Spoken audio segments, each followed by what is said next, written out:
Hello everyone. तो इस video में देखेंगे यहाँ पे क्लास 11th का जो एनसीईआरटी बुक है उसमें आपका सेट्स चैप्टर 1 है, उसके मिसलेनियस एक्सरसाइज का चैप्टर नंबर 1 का इसमें क्वेश्चन नंबर 3 है। इसमें कहा है let A B C be the sets. यहाँ पे ए बी एंड सी आपके पास 3 सेट्स दिया हुआ है। इसमें कहा गया है A union B equal to A union C. Given है हमें A union B equal to A union C and उसके बाद कहा कि A intersection B equal to A intersection C. A intersection B equal to A intersection C. तो proof करना है कि ए इक्वल टू बी। देखिए किसी भी क्वेश्चन में प्रूफ करने के लिए कुछ दिया होता है तो कुछ प्रूफ करने के लिए कहता है।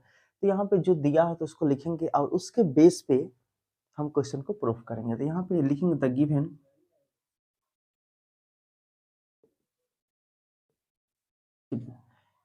यहाँ पे दिया हुआ है A union B equal to A union C, ये चीज दिया हुआ है।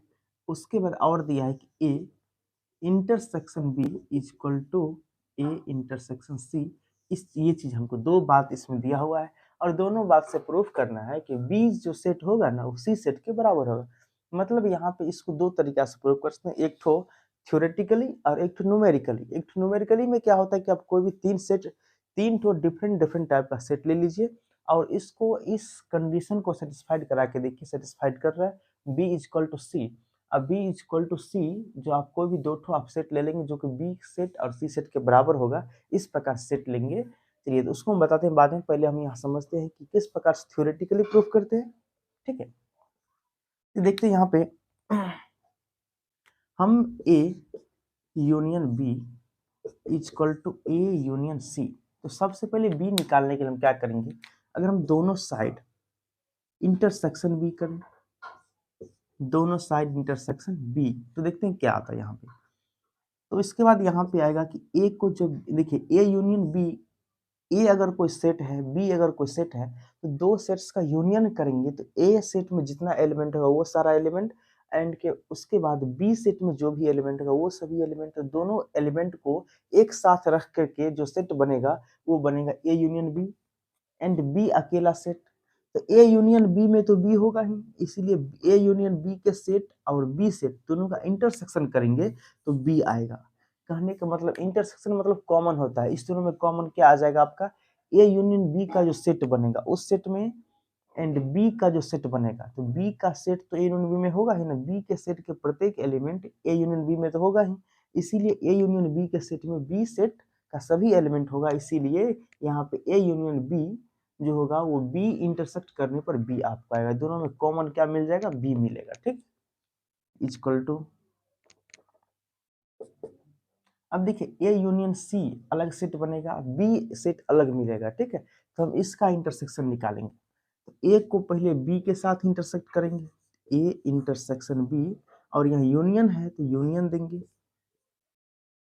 अब सी को बी के साथ इंटरसेक्ट करेंगे, C intersection B. This is the equation first, इसको हम लोग मान लेंगे इक्वेशन फर्स्ट। अब हमको एक बार सी आपको लाना है तो हम क्या करेंगे, इसी में हम सी से इंटरसेक्ट करेंगे दोनों तरफ। दिया हुआ है आपका A union B equal to A union C, ये चीज इसमें दिया हुआ है। तो इसमें हम क्या करते हैं, दोनों तरफ हम सी इंटरसेक्ट करेंगे, इंटरसेक्ट सी, यहां भी इंटरसेक्ट करेंगे, सी इंटरसेक्शन करेंगे। देखिए यहाँ पे जब ए बी सेट है और यहाँ सी, दोनों में कॉमन तो नहीं है, तो हम क्या करेंगे, ए को सी के साथ इंटरसेक्ट करेंगे। यहाँ पे लिखते हैं इस ए को इस सी के साथ इंटरसेक्ट करेंगे तो यहाँ पे क्या होगा, ए इंटरसेक्शन सी। ठीक है, एंड यूनियन बी को सी के साथ इंटरसेक्ट करेंगे, B intersection C equal to, अब देखिए यहाँ पे ए यूनियन सी और सी दोनों में कॉमन सी है। अब देखिए ए सेट है अब सी सेट है, दोनों का यूनियन करेंगे तो ए सेट का सभी एलिमेंट और सी सेट का सभी एलिमेंट, दोनों सेट्स को मिला करके जो सेट बनेगा वही सेट कहलाएगा ए यूनियन सी। और सी सेट अलग है, यहाँ पे दोनों सेट को जब हम इंटरसेक्ट करेंगे तो सी का सभी एलिमेंट तो ए यूनियन सी में होगा ही, इसीलिए इसका common intersection means common element यहाँ पे देखेंगे तो यहाँ पे कॉमन आपको क्या आ जाएगा, सी कॉमन आ जाएगा इसमें, ठीक है। इसका जो सेट में जितना एलिमेंट होगा इसके सेट का सारा एलिमेंट इसमें बिलोंग करेगा, इसका मतलब क्या हुआ यहाँ पे सी यहाँ पे आ जाएगा, ठीक है। This is the equation second. अब हम देखेंगे इक्वेशन फर्स्ट और सेकेंड हमें आ चुका है, ठीक है। अब लिखेंगे from equation first and second,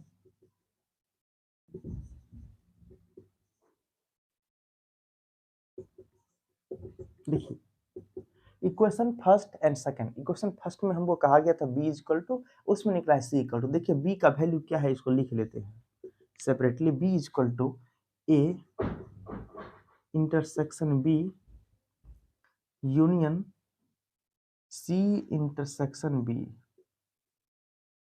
and c equal to a intersection c union b intersection c। B और सी देखिए क्या दोनों बराबर है, यहाँ पे A intersection B union C intersection यहाँ पे बी दिया गया है और सी वाले वैल्यू में है कि बी इंटरसेक्शन सी और यूनियन यहाँ पे ए। देखिए यहाँ पे कहा गया है कि ए यूनियन बी जो है ए यूनियन सी के बराबर है, बराबर है यहाँ पे। तो हम इसी को सी इक्वल टू ई जो आपका ए यूनियन बी दिख रहा है, ए यूनियन बी, इस A union B A union C को हम लोग ए यूनियन बी के फॉर्म में लिख सकते हैं क्योंकि A union C A union B के बराबर है, सॉरी इंटरसेक्शन है। तो A intersection C A intersection B के बराबर है, तो यहाँ पे ए इंटरसेक्शन सी के बदले लिखेंगे ए इंटरसेक्शन बी। हम इसके बदले इसको लिख सकते हैं क्योंकि A intersection C is equal to A intersection B and union और बी इंटरसेक्शन सी। अब देखिए यहाँ पे बी इंटरसेक्शन सी कहिए या फिर सी इंटरसेक्शन बी कहिए, दोनों यहाँ पे क्या होगा आपको इक्वल हो जाएगा। तो यहाँ पे इसको आप लोग लिख सकते हैं कि सी इंटरसेक्शन बी, ठीक है। चलिए तो यहाँ पे हम देख रहे हैं कि बी जो है सी के पूरी तरह से इक्वल है, बी इक्वल टू जो वैल्यू है वही वैल्यू आपका सी इक्वल टू आ रहा है, मतलब यहाँ पे ये दोनों बराबर है। तो हमको प्रूफ करना था कि बी इक्वल टू सी, तो हम देख रहे हैं बी इक्वल टू सी आपका प्रूफ हो चुका है। Thank you very so much. इसी प्रकार से नेक्स्ट वीडियो में नेक्स्ट क्वेश्चन लेके आएंगे, क्वेश्चन नंबर 4।